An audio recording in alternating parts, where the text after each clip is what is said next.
स्वागत है। आइए आज आप सब जानेंगे वर्ष 2024 आश्विन मास कृष्ण पक्ष में प्रदोष का व्रत कब धारण किया जा रहा है। तो जानेंगे व्रत के शुभ मुहूर्त के बारे में। इस दिन प्रदोष काल पूजन का क्या समय होगा। तो आइए जानते हैं शुभ मुहूर्त व्रत महत्व के बारे में। प्रत्येक माह के कृष्ण पक्ष और शुक्ल पक्ष की त्रयोदशी तिथि के दिन जब भी प्रदोष काल का समय प्राप्त होता है, उस दिन प्रदोष व्रत को धारण किया जाता है। यह व्रत भगवान शिव जी को अति प्रिय होता है। प्रदोष व्रत के दिन भगवान शिव जी जो कि प्रसन्न मुद्रा में होते हैं और इस दिन इनका प्रदोष काल के समय में विशेष प्रकार से पूजन करने का महत्व माना गया है। प्रदोष काल का समय सूर्यास्त से 1 घंटे पहले और सूर्यास्त के 1 घंटे बाद तक के बीच का जो समय होता है, वह समय प्रदोष काल का होता है और इस दौरान भगवान शिव प्रसन्न मुद्रा में होते हैं। इस समय भगवान का पूजन करने से भगवान शिव जी अपने भक्तों के सभी प्रकार के दुख व कष्टों को दूर करते हैं तथा सुख और समृद्धि का आशीर्वाद प्रदान करते हैं। प्रदोष का व्रत जिस दिन भी पड़ता है, उस दिन के नाम से उसे जाना जाता है और उस दिन के प्रदोष व्रत का अपना विशेष महत्व माना गया है। जैसे कि प्रदोष का व्रत अगर रविवार के दिन पड़े तो उस दिन व्रत को धारण करने से आयु तथा आरोग्यता की प्राप्ति होती है। सोमवार के दिन प्रदोष व्रत हो तो इससे अभीष्ट सिद्धि की प्राप्ति होती है। मंगलवार के दिन प्रदोष व्रत हो तो इससे रोगों से मुक्ति और स्वास्थ्य लाभ की प्राप्ति होती है। बुधवार के दिन प्रदोष व्रत हो तो इससे व्यक्ति की सभी कामनाएं सिद्ध होती है।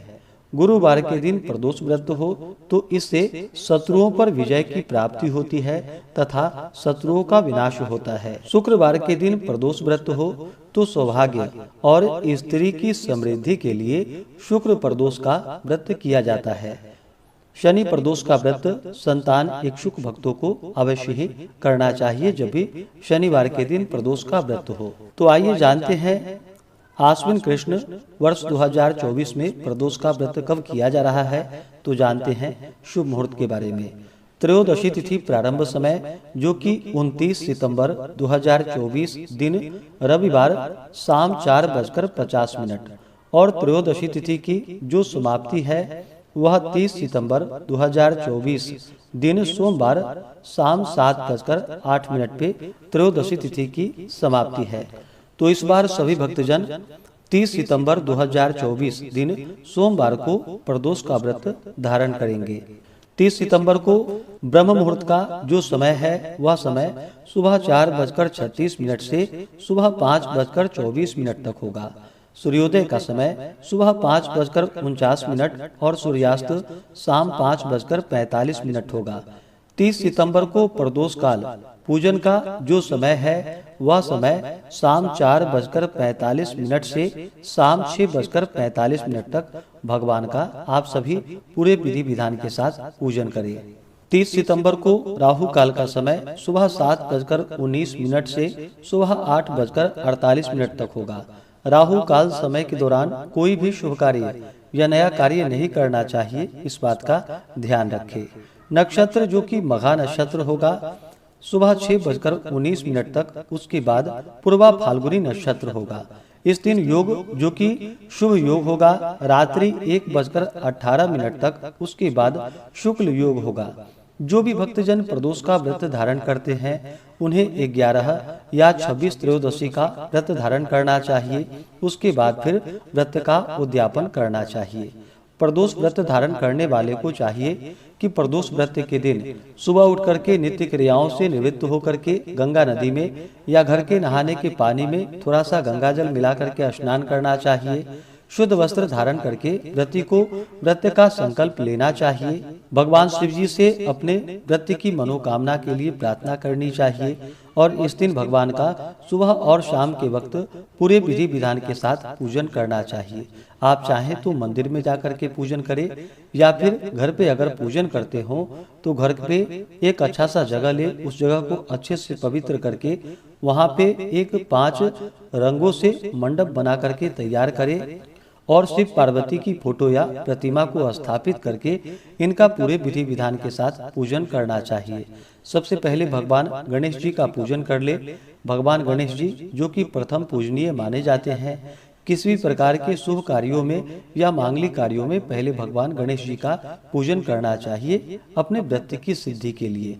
तो पहले भगवान गणेश जी का पूजन कर ले और फिर भगवान शिव के पूजन में शिव परिवार के पूजन करने का महत्व माना गया है। तो भगवान गणेश के पूजन के बाद नंदी, श्रृंगी, भृंगी, कीर्तमुख, कुबेर, कार्तिकेय, सर्प देवता आदि का पूजन करें। इसके बाद फिर भगवान शिव और माता पार्वती का पूरे विधि विधान के साथ गंध पुष्प, धूप, दीप आदि से पूजन करके अनेक प्रकार के नैवेद्य भगवान शिव जी को अर्पित करें। नैवेद्य में ऋतु फल आदि इस समय में जो भी प्राप्त हो वह भगवान को चढ़ाएं या दूध से बने हुए वस्तु का भगवान को भोग लगाए। नैवेद्य का भोग लगा करके जल से आचमनी करवाएं। मुख शुद्धि के लिए पान पत्र, सुपारी, लौंग, इलायची के साथ में अर्पित करें। इसके बाद द्रव्य और दक्षिणा चढ़ाएं और फिर प्रदोष व्रत का कथा श्रवण करें।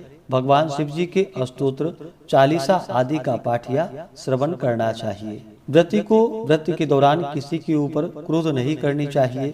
अपने मन में किसी के प्रति ईर्षा या द्वेष का भाव नहीं लाना चाहिए। शुद्ध और सात्विकता का पालन करते हुए भगवान शिव जी के चरणों में अपना मन लगाना चाहिए। इससे भगवान शिव जी अपने भक्तों के ऊपर अति प्रसन्न होते हैं और अपने भक्तों के सभी प्रकार के दुख व कष्टों को दूर करते हैं तथा सुख और समृद्धि का आशीर्वाद प्रदान करते हैं। इस बार 30 सितंबर सोमवार के दिन प्रदोष का व्रत धारण किया जा रहा है। जब भी सोमवार के दिन प्रदोष का व्रत होता है तो इसे सोम प्रदोष या सोमवार प्रदोष व्रत के नाम से जाना जाता है। इस दिन व्रत को धारण करने से अभीष्ट सिद्धि की प्राप्ति होती है। प्रदोष का व्रत जो कि 11 या 26 त्रयोदशी का व्रत करना चाहिए। कार्य सिद्धि होने पर त्रयोदशी व्रत का उद्यापन करना चाहिए। एक दिन पूर्व जो कि भगवान गणेश जी का पूजन करना चाहिए। घर में अथवा मंदिर में नृत्य कीर्तन द्वारा रात्रि को जागरण करें। प्रातः होते ही स्नान करके शुद्ध वस्त्र धारण करके रंगीन पद्म पुष्प रोली से मंडप बना करके उसमें भगवान शिव जी और माता पार्वती की प्रतिमा को स्थापित करके शिव परिवार का तथा भगवान शिव पार्वती का पूजन करना चाहिए।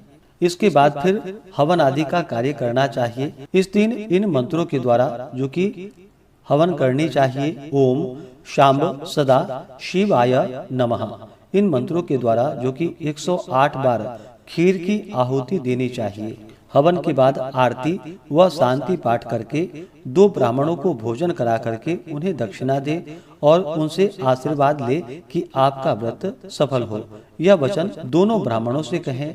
जो स्त्री पुरुष इस विधि विधान से व्रत करके उद्यापन करते हैं तो उनकी सभी कामना पूर्ण होती है और वे मोक्ष को भी प्राप्त होते हैं। ऐसा स्कंद पुराण में कहा गया है। तो आशा करता हूँ कि यह जानकारी आपको अच्छा लगा हो। इसी प्रकार से ज्ञानवर्धक जानकारियाँ प्राप्त करते रहने के लिए, व्रत पूजा के बारे में जानने के लिए, कथा को सुनने